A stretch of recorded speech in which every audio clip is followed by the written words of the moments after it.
Assalamualaikum warahmatullahi wabarakatuh. Perkenalkan, nama saya Rizky Fadilatul Latifah, NIM 22601040. Di sini saya akan menjelaskan tentang sel dengan mata kuliah mikrobiologi dan parasitologi dengan dosen pengampu Ibu Susani Hayati dari S1 Kebidanan kelas 1B. Baiklah, yang pertama ada bagian-bagian sel dan organel sel. Yang pertama adalah retikulum endoplasma atau RE. Retikulum endoplasma tersusun dari selapis membran yang berlekuk-lekuk dan posisinya di dekat atau menempel dengan inti sel.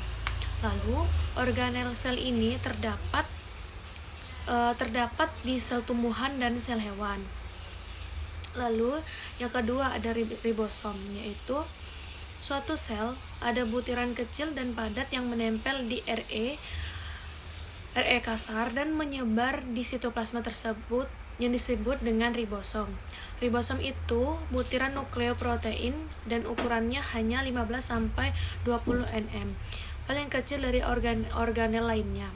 Ada dua komponen utama ribosom, yaitu ada subunit besar dan subunit kecil. Yang ketiga yaitu ada badan Golgi atau disebut dengan diktiosom. Dan sebutan untuk badan Golgi bermacam-macam ya. Dan bisa aparatus Golgi atau khusus untuk tumbuhan disebutnya yaitu dengan diktiosom. Lalu, letak badan Golgi biasanya itu ada di pinggir sel dekat membran sel. Kalau di hewan, badan Golgi bisa membentuk lisosom. Itu makanya di sekitar badan Golgi itu ada sel hewan juga bisa ditemukan di lisosom tersebut. Lalu yang keempat itu ada mitohondria. Mitohondria itu terdiri dari dua kata, yaitu ada mitos, yaitu artinya adalah benang, dan kondros yaitu artinya adalah butir. Jadi kalau dilihat dari mikroskop berbentuk seperti benang, tapi kalau diperbesar bentuk aslinya itu seperti butiran elips. Panjangnya itu adalah sekitar 2 mikrometer dengan diameternya itu hanya 0,5 mikrometer. Selanjutnya yang kelima itu ada badan mikro.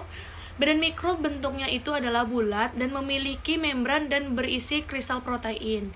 Badan mikro ini letaknya tersebar di sitoplasma. Ada dua macam badan mikro, yaitu ada peroksisom dan glioksisom. Peroksisom ada di sel tumbuhan dan sel hewan. Fungsi organel sel ini adalah menetralkan racun dan menghasilkan enzim katalase. Lalu, yang keenam ada lisosom. Lisosom cuma punya selapis membran saja. Di bagian membran lisosom itu ada jalur keluar masuknya protein atau protein transport. Di bagian dalamnya itu ada lapisan fosfolipoid dan atau yang disebut dengan lipid bilayer. Enzim hidrolitik ini akan menghancurkan zat asing yang masuk ke dalam sel. Lalu yang ketujuh ada sentrosom, yaitu lisosom organel sel. Sentrosom juga cuma ada di sel hewan ya. Sentrosom ini organel yang di dalamnya ada 2 sentriol dan berperan penting untuk pembelahan sel. Yang kedelapan ada plastida. Kalau lisosom dan sentriol ini cuma ada di sel hewan. Dan kebalikannya, plastida hanya ada di tumbuhan. Kenapa? Karena plastida berfungsi membantu proses fotosintesis dan menghasilkan pigmen warna pada tumbuhan. Sedangkan kalau hewan itu tidak butuh itu semua. Selanjutnya yang ke-9 itu ada vakuola. Vakuola itu dibungkus oleh tonoplas. Tonoplas ini merupakan lapisan terluar atau membran luarnya yaitu vakuola. Lalu vakuola ini juga sering ditemukan di sel tumbuhan, sedangkan sel hewan itu jarang sekali kita ketemukan. Kalaupun ada, biasanya ukurannya itu sangat kecil. Sekecil banget. Dan yang B, pembelahan sel. Pembelahan sel itu ada pengertian dan jenisnya. Definisi dari pembelahan sel itu adalah proses di mana sel membelah diri menjadi 2 bagian atau lebih. Lalu jenis dari pembelahan sel itu, yang pertama ada pembelahan prokaryotik, yaitu adalah proses pembelahan sel pada organisme organisme prokariot yang dikenal juga sebagai fisi binar atau binary fission, karena sifat organisme prokariot yang sangat sederhana itu dengan hanya satu membran dan tidak ada pembagian internal. Lalu proses pembelahan pada prokariot itu sekedar mereplikasi atau meniru DNA-nya dan memisah jadi dua bagian. Lalu yang kedua ada pembelahan mitosis. Proses dari pembelahan mitosis tersebut itu menghasilkan sel dengan susunan genetika yang sama persis dengan susunan genetika sel induk. Dan proses pembelahan mitosis terjadi pada seluruh sel tubuh, yaitu ada somasis, kecuali pada sel kelamin alias gamet.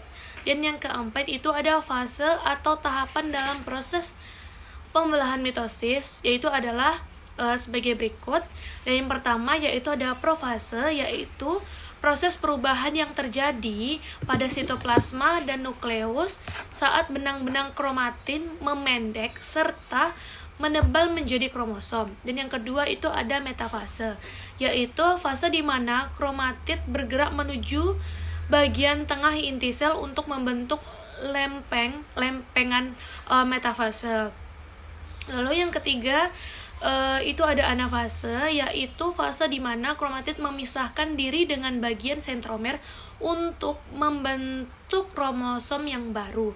Lalu yang ketiga ada telofase, yaitu fase di mana kromosom berubah menjadi benang kromatin, dan sedangkan nukleus ini dan membrannya intinya terbentuk kembali. Pada tahap ini, sel baru yang identiknya telah terbentuk.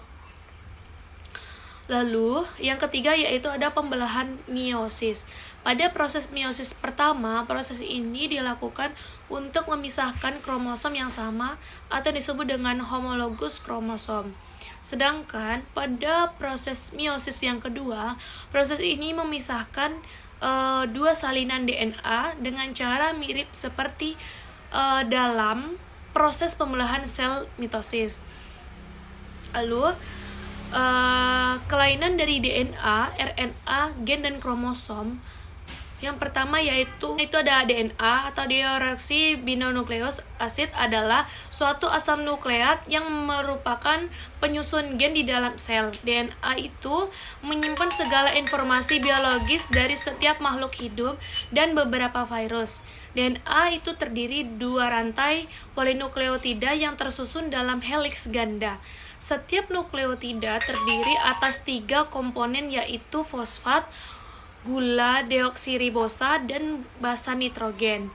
Dan fungsi dari DNA yaitu berfungsi sebagai pembawa informasi genetik sifat pada materi DNA yang unik, membuat peneliti tertarik untuk lebih lanjut lagi untuk mempelajari tentang DNA. Hasil dari DNA dapat digunakan untuk membantu mengidentifikasi sebuah kasus pembunuhan hingga kasus kematian seseorang yang tidak diketahui identitasnya. Lalu yang kedua ada RNA. RNA atau ribonukleik asid adalah makromolekul polinukleotida, yaitu berupa rantai tunggal atau ganda yang tidak berpilin. Rantai pada RNA juga pendek-pendek karena dibentuk melalui transkripsi fragmen-fragmen pada DNA. RNA banyak ditemukan di sitoplasma atau ribosom, berbeda dengan DNA. Keberadaan RNA di dalam sel tidak tetap karena mudah terurai dan harus dibentuk kembali. Lalu, RNA tersusun dari banyaknya ribonukleotida, di mana di setiap ribonukleotida ini terdiri atas 3 komponen, yaitu fosfat, gula ribosa, dan basa nitrogen. Lalu yang ketiga yaitu ada gen. Berdasarkan sifatnya, gen terbagi menjadi 3, yaitu ada gen dominan dengan ekspresi kuat yang dilambangkan dengan huruf besar. Lalu ada gen setengah dominan dengan ekspresi di antara gen dominan dan resesif. Gen resesif dengan ekspresi yang lemah, dengan ekspresi lemah yang dilambangkan dengan huruf kecil. Berdasarkan perannya, gen tersebut terbagi menjadi dua, yaitu ada gen struktural yang mengode protein atau enzim dengan ekspresi yang dikendalikan dengan gen regulator. Lalu yang keempat ada kromosom. Kromosom adalah benda-benda halus seperti benang yang mudah menyerap warna dan berfungsi sebagai pembawa sifat keturunan.